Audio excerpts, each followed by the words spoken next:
Hello, everybody. This is Beef and the Deuce podcast. I am the Deuce. We're going to Sunday night right after the Daytona 500, Crashville, as I refer to it. Beef, what's going on with you? I was just going to say happy Daytona 500 to you. Yeah.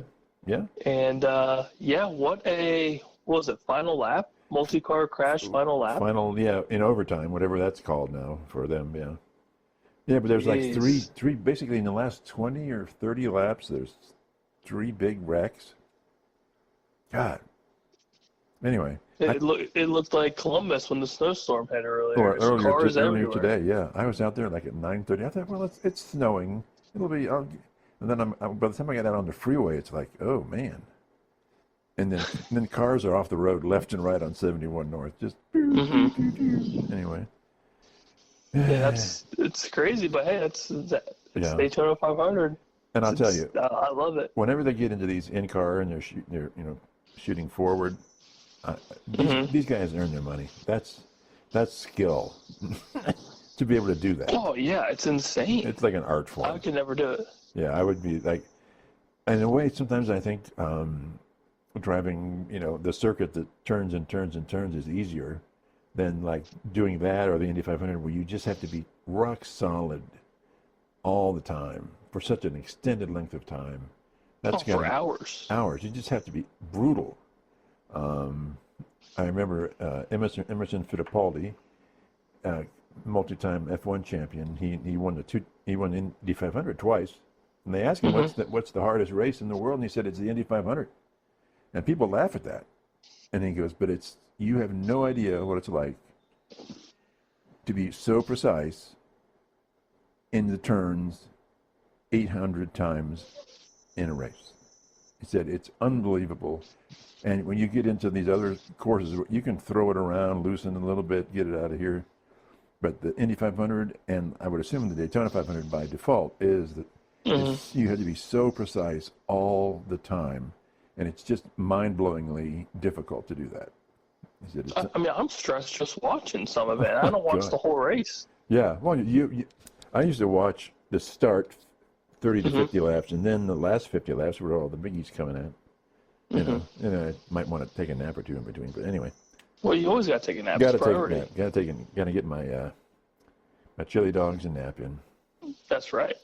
So, anyway, let's get down to some serious business, as we always do. OSU co-offensive coordinators Hamlin and Keenan Bailey. So I get Hamlin and Keenan Bailey. How's that going to work out? Do you think that's a good thing? Yeah, I think when we dove into it a little bit on Thursday, I think keeping the staff as similar as it was during the national championship run is important. Keeping the same personnel, moving up some people. But it's dual offensive coordinators, so it's a different function. Or how is that going to function? That's my. I think having some new hands in the pot isn't necessarily a bad thing, especially more than one. So say, for example, just like if Hartline has an idea of being more pass heavy, or some of these play calls may work or whatever, and somebody else, in the offensive coordinator pool, regardless of who it may be, says, well, how about this? And they kind of mesh some ideas together, put together a game plan, if you will. And, it may mesh well, it may not. But I think with Hartline as a new, officially the offensive coordinator, right, having some assistance, if you will, it could be beneficial. Yeah. Then you have Ryan Day that's overseeing everything, obviously, so he can put his 2 cents in, as he should. But I think having multiple people in the offensive room, it could be good. It could also go very poorly, depending. So is Hartline going to be the play caller on the field? Yes, I think so. Okay. At least I would assume that's how it's working. So you think he'll be up in the booth? Yeah, or he could be on the field. He's been Yeah, he's been on the field, I think, for The whole every time. season. Yeah. I kind of like that just because it's face-to-face interaction with your players, and I think that bodes over better, whether it's a good play, bad play, whatever the case may be. Okay. I feel like instead of just talking to your players over the phone or whatever, doesn't really resonate well. I feel like, especially say if it is a close game, and your player makes a good play or a bad play, I feel like that face-to-face intensity resonates well. But that's unusual in this day and age to have the OC. It is different. It on is the very field. different. Yeah. Yes, but I like it for that reason. And say if you are on the field and you notice something quickly, like right away, and you're out of that 10 seconds, the last 10 seconds of the play clock where everything cuts off, like the audio and everything. So if you notice something in that 10 seconds, you might be able to yell something across the field and get somebody's attention. So what about the idea of having like a Keenan Bailey up in the booth looking at it from that perspective, and then down to Hartline? That could work very well. Yeah, I think that's pretty solid. Yeah. And then you can always have like the passing game coordinator, the running attack coordinator sort of thing too. And maybe that's what it is, and it's just listed as something else. Yeah. But I think it's smart. Especially again, Hartline's a first year full time, the coordinator. So I think any help is good help. I don't think it's necessarily a negative thing as of right now. Right, and clearly those two and Day are going to do the whole game plan, so they'll beforehand, so they'll be on the same page. Yeah. So I think everything's fine. Okay. So what about this Marshall Faulk to the Colorado as a running backs coach? He has no coaching experience. So is it, yes, he's one of the best running backs of all time, but is it a recruiting ploy? And if it is, that's not a bad idea, because their running game was next to the last. It was, I think, Kent State was better or something. I mean, it was so bad. Yeah, it was atrocious. It's bad. So they got to do something. But is it just flash or is it substance? I would say both. Obviously, the name is going to bring young talent. Yeah, or get them interested. Yeah. Yeah, or at the very least, you raise eyebrows. I mean, it's very similar to, like I was telling you before, with DeMarco Murray going back to OU and becoming the running backs coach there. No coaching experience, but now he's getting looks at other schools to obviously go there. But I feel like, as a former player, a former great player, Hall of Famer, Marshall Faulk, you know that position. You know the ins and outs of the running back position. Yeah. You could easily bring that to the coaching realm. Okay. Well, obviously, coaching is like knowing the position. And at the same time, it's how you talk to these players. And I feel like with that history, with his play, you're gonna already have some sort of respect from the players in that locker room, in that position room. Okay. No, but what about? So maybe that does something.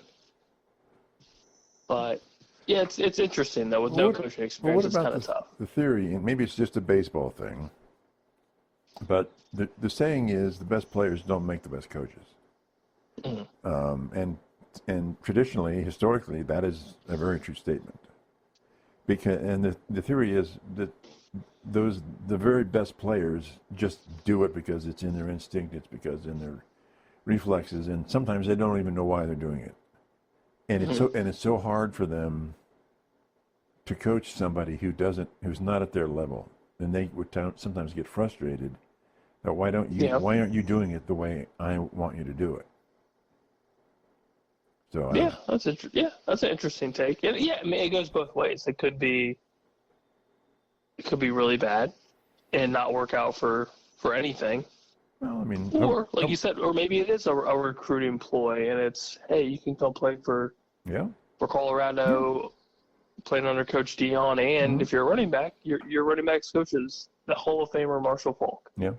I mean, I hope it works out. It is interesting. I mean, obviously, I hope it works out because, like you said, that rushing attack for them was so bad, insanely bad. Mm-hmm. And again, a lot of that has to do with whether it's the player base or the players that are in that locker room, right. the offensive line struggles, all of the above. Mm-hmm.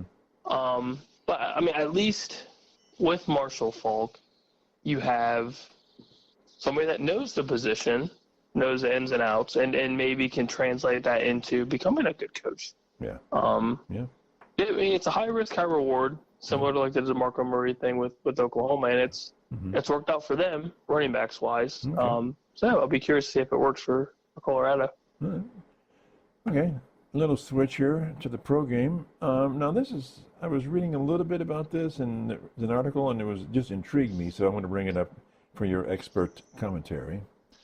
Apparently, Jimmy Johnson is retiring from the Fox. What do they call it? Game day or whatever it is, the desk? Mm-hmm. It's like the Sunday game day thingy or whatever. Yeah. So he's retiring. And then I've been hearing rumors that some people want Terry Bradshaw to retire. They think he's sort of at the end of his effectiveness. And sometimes I agree with that statement. Yeah. But then some people say, okay, those two would be out. Fox needs to bring in Brady to the desk, and now they need someone else, and maybe that would be Gronk. But then if they bring Brady, and they say Brady did okay, but I think it's hard for a first-year announcer to not suck sometimes. But so then he would come to the desk, maybe Gronk, or they get someone else, and then that would mean Greg Olson would go back to the number one commentary spot, which I thoroughly agree with. Which I would love. He's phenomenal in my book. So what do you think of this whole palace intrigue thing here? I think I am tending to agree with it. Now Jimmy Johnson's obviously doing it on his own accord. Right. Which is great for him. I mean, he's still level-headed. Seems like he has his wits together. Yeah. Looks relatively healthy, if you will. Mm-hmm. And Mr. Terry doesn't really look all that great in his totality. So I mean, he seems to have struggled a little bit the last couple of years with just basically anything. Right. There's been a couple times where I don't know if you've noticed where they're talking about whatever it may be, and it kind of shifts over to Terry for his opinion, and there's just like a pause. Right. It's not very it doesn't flow. Right. And that's happened on more than a couple occasions, at least from what I've noticed. Yeah. So obviously that's something. I mean, he's getting up there in age pretty quickly. Yeah.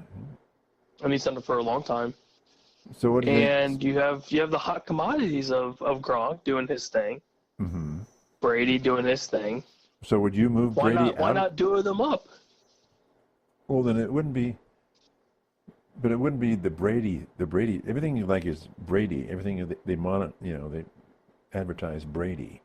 Does he lose a lot of his mystique, a lot of his sheen if he just goes to the desk? $35 million a year, whatever they're paying him. Yeah, I mean, you're not going to get the sole spotlight. Right. You're not because you're obviously doing the big Fox games. You're not getting the big gold watch. Well, yeah, I mean, he could still rock the gold watch. Yeah. But yeah, the bigger question I think would be, would he do that? Would he want to work the desk? Mm-hmm.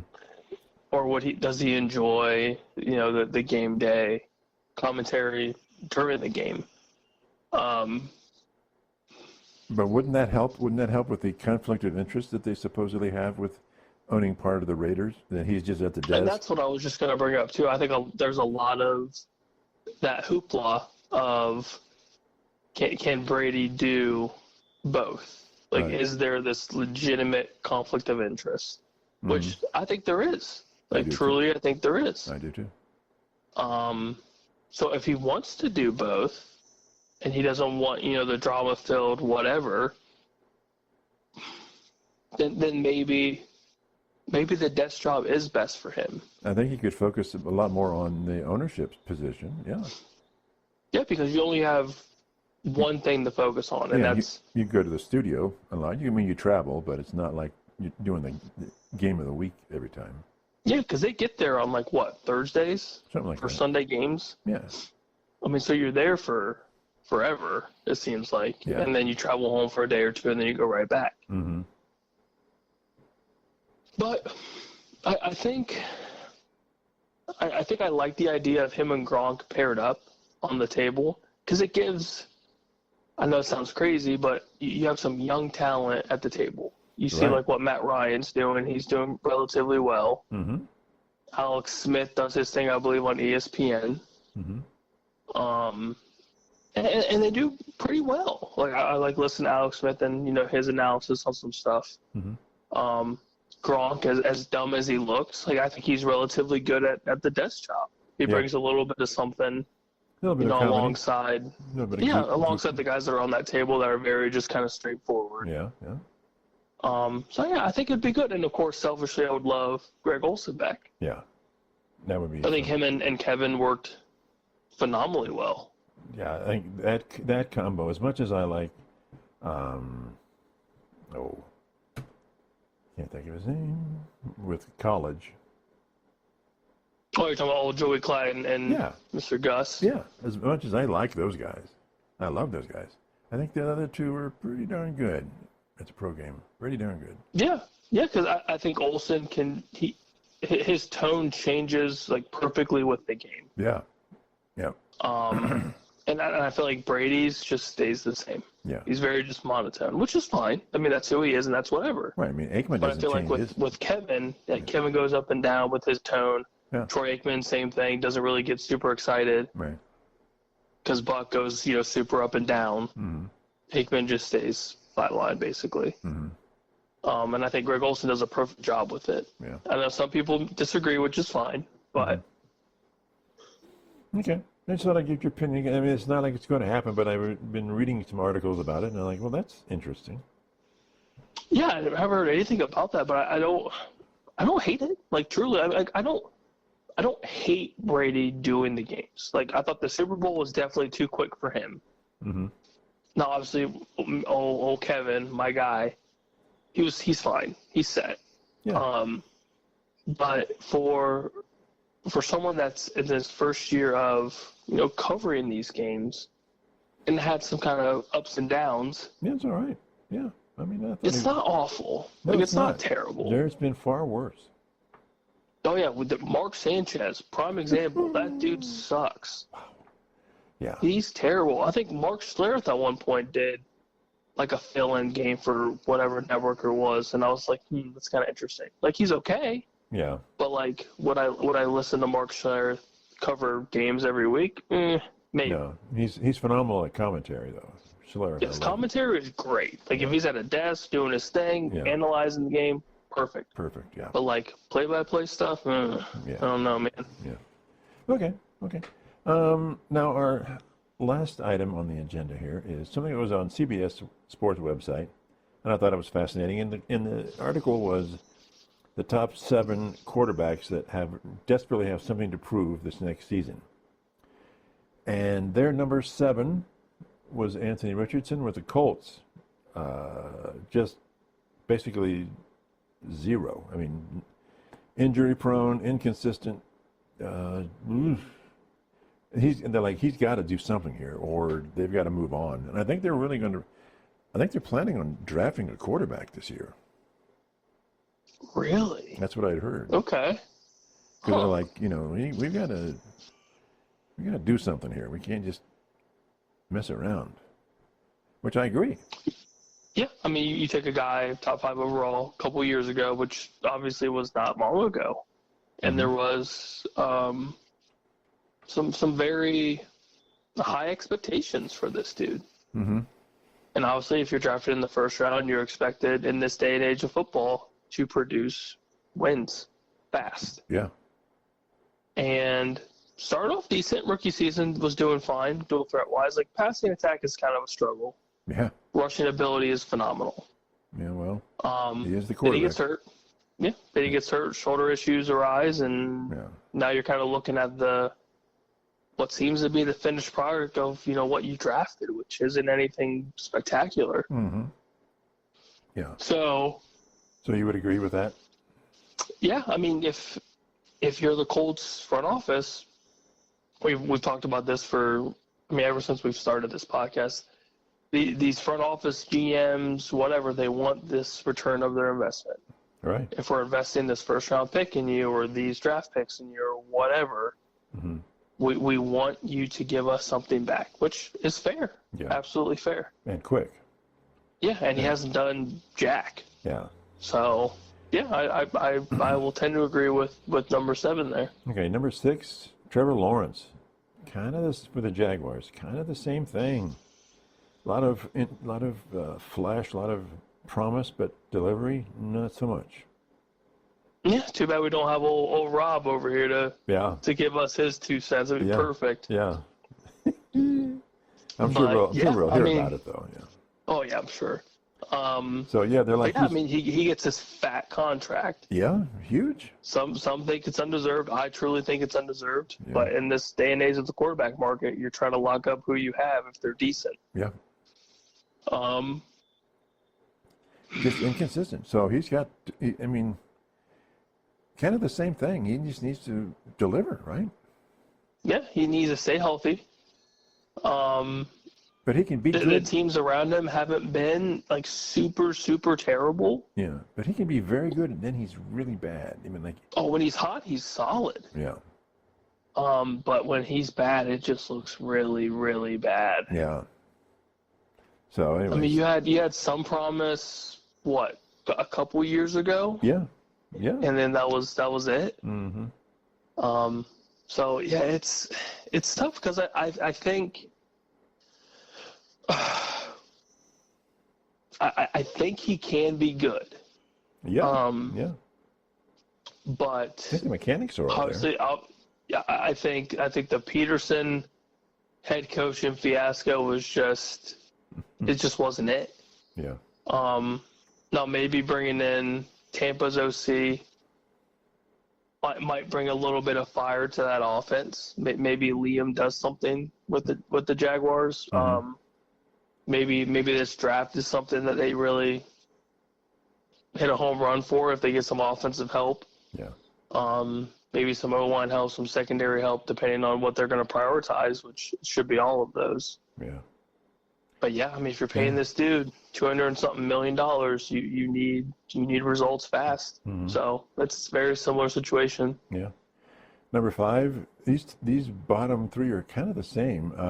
It's Tua Tagovailoa for the Dolphins. Injuries, inconsistencies, and they just gave him a huge extension, didn't they? But he's just not producing. Geez. No, I mean, you've got a walking concussion. Yeah. At any point in time. Yeah. No, it's no fault to him. I mean, yeah, it's part of the game. But if I'm Miami and I'm looking at the injury history, I mean, he's a walking liability from a business perspective. Right. And you just threw $200-something million. Over $200 million at him. Yeah. I mean, I get like when he's good, he's good. Don't get me wrong. When he's on. But that's when he plays typically at home. When he plays in warm weather, he's good. When he plays in normal football weather, he's terrible. Yeah.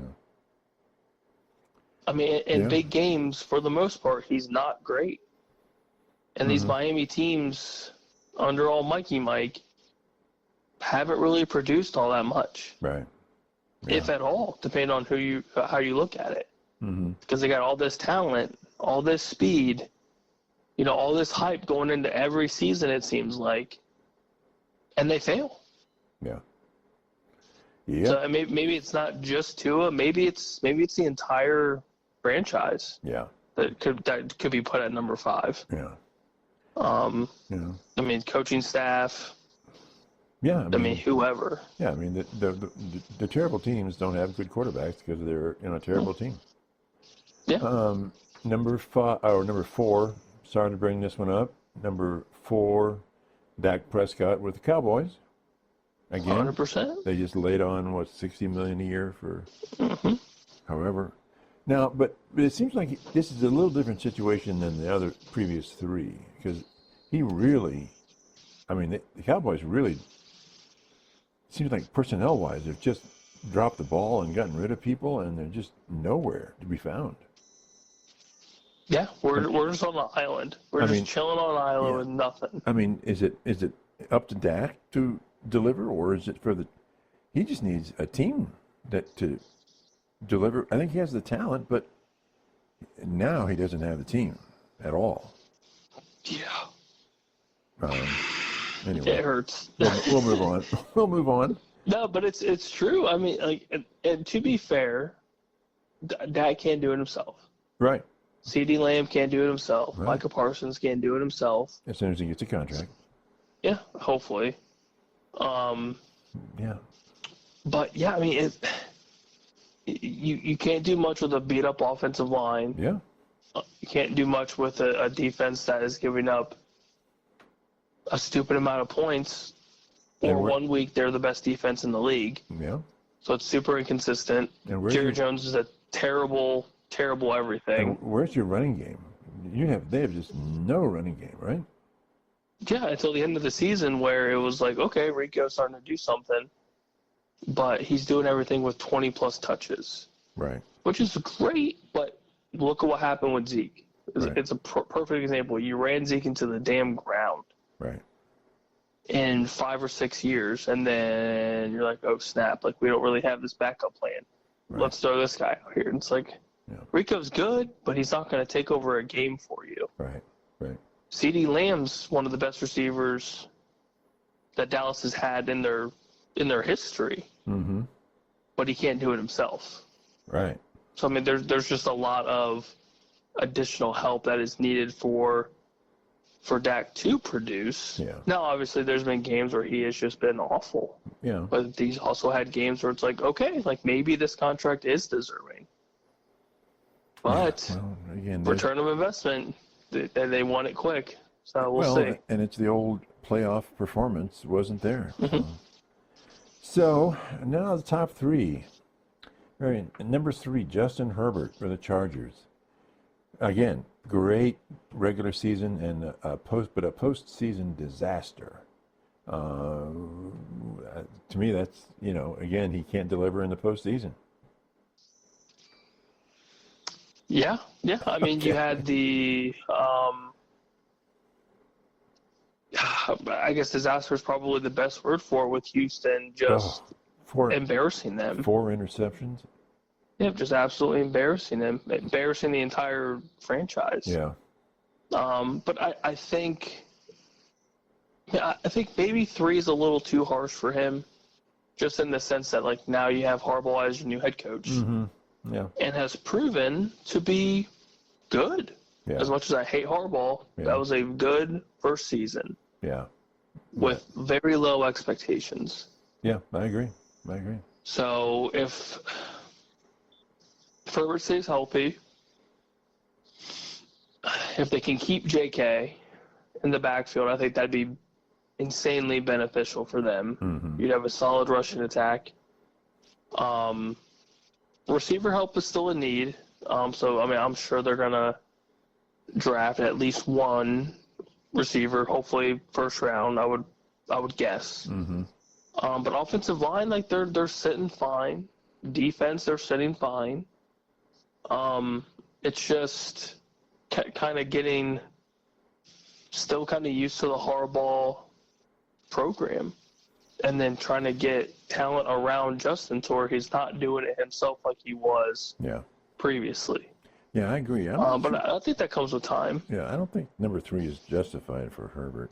Because I think if anything, you could say 7. Like, he's got a little bit of pressure, but it's a new coaching staff. I think the Chargers on a resurgence, so I think the future is good.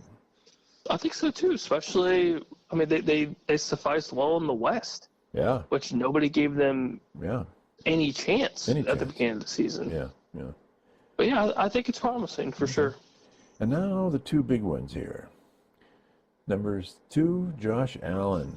and basically they're saying he has to learn how to beat Mahomes. He's 0-4 against Mahomes, and he's got to get past Mahomes. Otherwise, no. So, yeah, because he's stuck. Right now he's stuck. Yeah. As is the whole conference. Yeah, I mean, his kryptonite is Kansas City. Yeah. Now, obviously, these games have been super, super close, and he's played well in those games. So it's tough to say whether it's his fault entirely. If it's more than, I would say probably not partially McDermott's fault, but maybe some of that is McDermott's fault. Yeah. Yeah. But yeah, I mean, again, massive contract. Mm-hmm. You are the face of that franchise. He's the MVP of the league, right? Yeah, you are now an MVP, a defending MVP going into next season. Mm-hmm. Again, arguable. Should it be him? Should it be Lamar? Should it be somebody else? Mm-hmm. Personally, I figured it was going to be Saquon, but I rest my case. Mm-hmm. But yeah, at the end of the day, you are the MVP of the league, and you can't beat one team. Yeah. Who just got embarrassed by Philadelphia. Yeah. Just embarrassed. Yeah. So yeah, I mean pressure's definitely on him to deliver a championship to Buffalo. Yeah. And it's going to be that way, and they're going to continue to probably extend him millions and millions and millions of dollars. Yeah. Because who else is out there? Right. Not at his level, yeah. Oh yeah. So yeah, I mean the pressure to produce quickly has definitely been there. Right. And the Buffalo faithful are definitely getting a little restless. Yeah. Okay, number one, we can probably guess who that's going to be. Lamar Jackson or the Ravens. Kind of the same thing. Phenomenal, just puts up stats like nobody's business. But in the postseason, not working out so well. It's been bad. It's been very bad. Been bad, okay. Now, it's similar. Like you got to win. But here's my theory with Lamar. The Deuce has another theory here. Get ready. Here we go. Is he the new Dan Marino?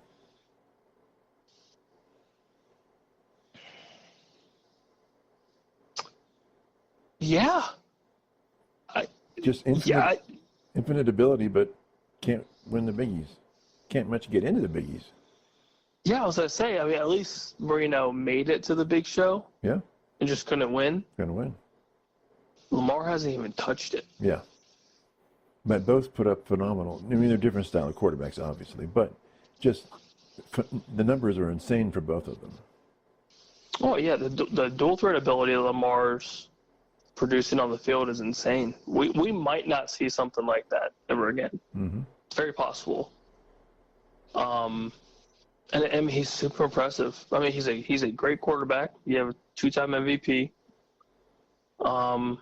And this team going into the season with the addition of Derrick Henry, they should have won. The defense being the Baltimore traditional defense. They should have. They had it all.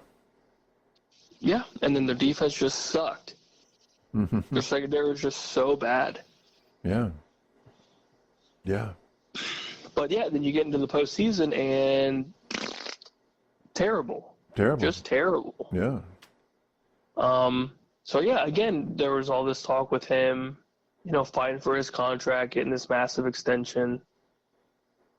And your job is to, again, bring the Lombardi to Baltimore. Yeah. Yeah. And then you haven't been close. Haven't been close, yeah. So you think my Marino theory is at least valid? Yeah, I think he's well on the way of being a Marino 2.0. Okay. All right. Because again, I don't know who in the AFC is going to get through Kansas City. Right. Yeah. I mean, maybe it is Baltimore, maybe it is Buffalo. Yeah. But they haven't yet. Yeah. They haven't in the last 4+ years. And as bad as Kansas City looked in the Super Bowl, they just stepped on the rake and sucked that game. I mean, yes, they have issues, but they can repair these issues and they're still going to be the team to get through, I think.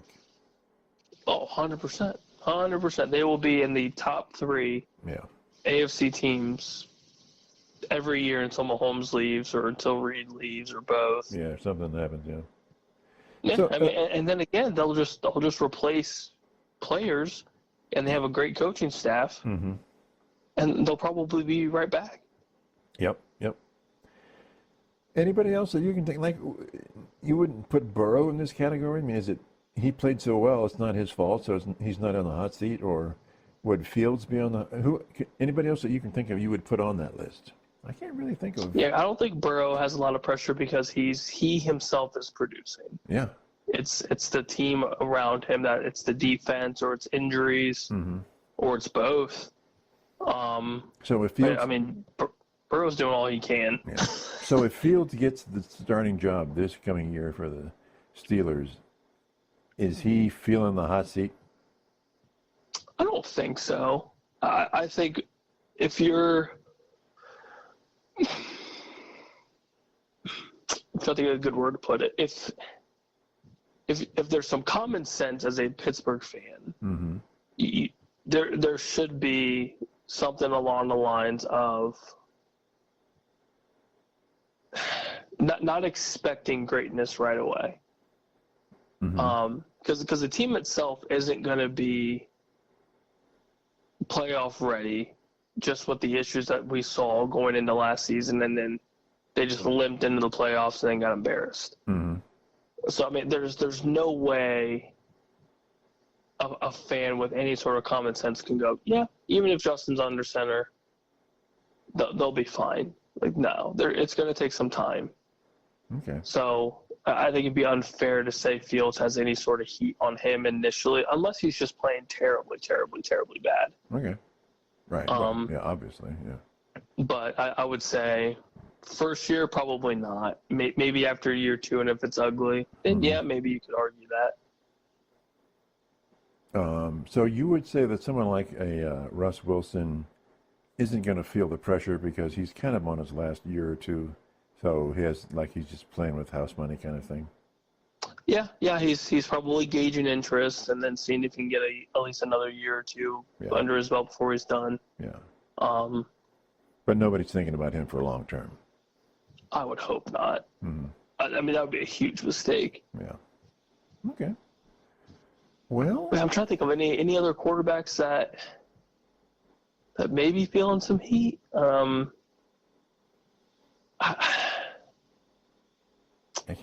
really don't know off the top of my head if there is any, because everyone else, like a Drake May, is going into year 2 and he looked relatively well as a rookie. Yeah. For the New England Patriots. I mean. Yeah. Everybody in the NFC North is doing fine. Pretty much. Yeah. Even Caleb Williams had a relatively good rookie season. Yeah. So what about who's the quarterback for the Seahawks right now? Yeah, if Geno sticks around, maybe there's a little bit of pressure. But he's getting up there in age. Who knows if Seattle's going to look at a quarterback? Right. Yeah, he's looking at the end game anyway. So. Yeah, if Sam Darnold gets franchise tagged in Minnesota, there's definitely going to be some pressure for him to produce to, possibly have his last shot as a starting quarterback and maybe getting an extension. I just keep hearing that his best bet is as a free agent, but I don't know it. Who knows what's going to happen? Oh yeah, somebody's going to bite the bullet. Somebody will definitely try to bring him in on, some pretty decent deal. But the unknown's scary with J.J. McCarthy because you don't know. Right. You have a 14-win quarterback right there. Yeah. And regardless of how the end of the season looked, he still won 14 games. Yeah, absolutely 14 games. Okay. Well, I think that's it. We're in our kind of off-season mode, not a huge amount to talk about. And we'll find something to talk about next time, I guess. Yeah. We got some March Madness building up too, so throwing a little college b-ball, get that ready. Yeah. It's going to be real good. All right. Talk to everybody next time. Bye.